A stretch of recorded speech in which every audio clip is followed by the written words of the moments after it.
कहते हैं हमारे साथ जुड़ गए हैं पर्यटन और संस्कृति मंत्री महेश शर्मा जी, जो कि नोएडा से मेंबर ऑफ पार्लियामेंट हैं और साथ ही साथ उत्तर प्रदेश की राजनीति में बेहद ही सक्रिय भूमिका रखते हैं। महेश जी, आपको इस जीत की बहुत बहुत बधाई हो। सबसे पहले मैं जानना चाहूंगा मुख्यमंत्री कौन होगा, क्योंकि आपका नाम तब से चर्चा में है जब से उत्तर प्रदेश की चुनाव की चर्चा भी नहीं शुरू हुई थी।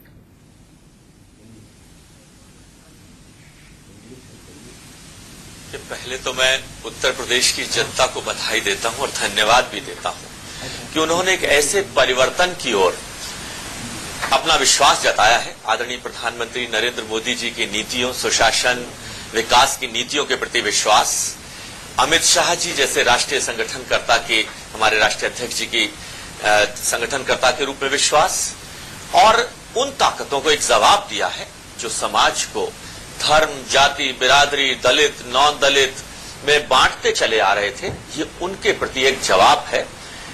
उत्तर प्रदेश की यहां से राजनीति की दिशा देश की आने वाले समय की राजनीति की दिशा तय करने जा रही है।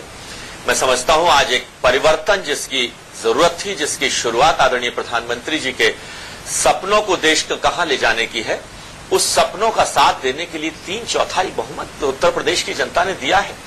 हम उत्तर प्रदेश की जनता को धन्यवाद देते हैं और ये एक मील का पत्थर साबित होगा आने वाले समय में।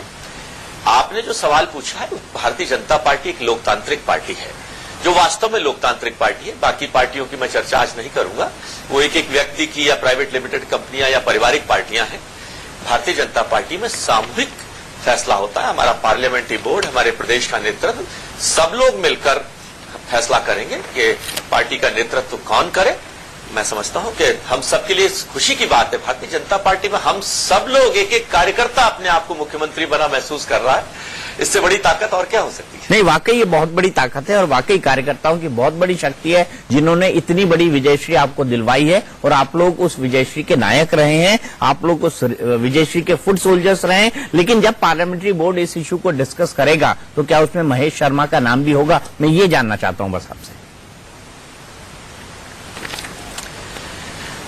देखिए, मुझे पार्टी ने मुझे केंद्र में एक बहुत बड़ी जिम्मेदारी दे रखी है, इंडिपेंडेंट चार्ज का मिनिस्टर दे रखा है, एक बहुत महत्वपूर्ण पोर्टफोलियो पर्यटन और संस्कृति, जिसके बारे में माननीय प्रधानमंत्री जी हर जगह पर, चाहे वो लाल किले की प्राचीर हो, चाहे मेडिसिन स्क्वायर हो, हमेशा पर्यटन की बात करते हैं।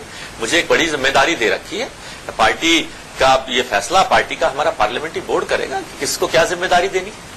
लेकिन मैं जी, आपको नहीं लगता कि आपकी रिस्पॉन्सिबिलिटी 10 गुना ज्यादा बढ़ गई है? देश के सबसे बड़े राज्य को संभालना और पूरे देश को संभालना। 2019 में अब आपके पास ये बहाना नहीं रहेगा कि वहां पर समाजवादी पार्टी की सरकार थी इसलिए कुछ कर नहीं पाए, समाजवादी पार्टी सरकार ने ये नहीं करने दिया, हमको जगह नहीं दी। ये सब बहाने अब नाम मात्र के भी नहीं रह जाएंगे, क्योंकि आपकी सरकार दिल्ली में भी है और आपकी सरकार लखनऊ में भी। इसीलिए 2019 में जनता आपसे पूरा हिसाब मांगेगी, 73 सांसदों का भी और 309 विधायकों का भी।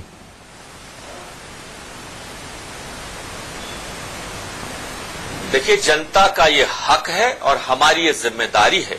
माननीय प्रधानमंत्री जी ने, माननीय राष्ट्रीय अध्यक्ष जी ने, अमित शाह जी ने हमेशा कहा है कि हमारा रिजल्ट जनता हमसे 2019 में मांगेगी, और अब जब जनता ने हमें उत्तर प्रदेश में एक ऐसा बहुमत दिया है तो यह हमारी जिम्मेदारी है और जनता का हक है इस जवाब को मांगने का, और हम बड़ी शिद्दत के साथ उन्हें जवाब देंगे और अपना काम, अपना सुशासन, भ्रष्टाचार रहित शासन, इसके साथ 2019 के अंदर हम प्रदेश राष्ट्र के चुनाव में जाएंगे।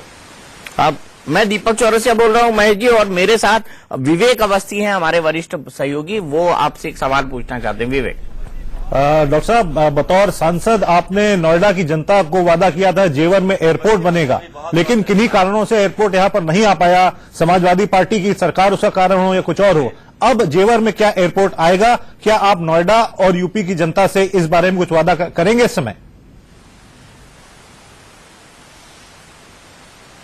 देखिए, अभी ये सरकार हमारी, आज तो आपने सरकार बनाई है, अब सरकार के दोनों पहिए, दिल्ली की सरकार और उत्तर प्रदेश की सरकार, गाड़ी के दोनों पहिए मिलकर हम आगे चलेंगे।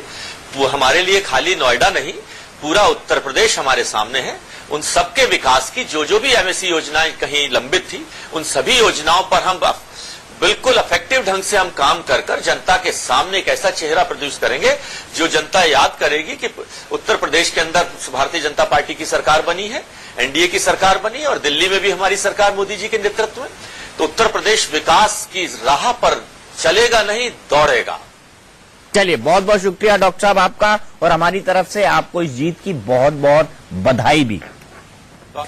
तो मैं आपको ये बता दूं कि आज का स्कोर कार्ड क्या है। उत्तर प्रदेश में भारी बहुमत, 3/4 बहुमत से बीजेपी की सरकार बन रही है। वैसा ही उत्तराखंड में हो रहा है, पंजाब में कांग्रेस की सरकार बन रही है, लेकिन शिरोमणि अकाली दल और बीजेपी ने आपको कमजोर फाइट नहीं दी है। आप 21 है तो शिरोमणि अकाली दल और बीजेपी मिलकर 19 है। लेकिन गोवा और मणिपुर में सिचुएशन बड़ी इंटरेस्टिंग बन गई है। यहां पर मामला हंग है, लेकिन दोनों बेहद नजदीक हैं। एक जगह बीजेपी 16 पर है, दोनों जगह बीजेपी 16 पर है और कांग्रेस 17 पर, और दोनों जगह अदर्स 6 पर है, और अदर्स दोनों जगह 6-6 पर है।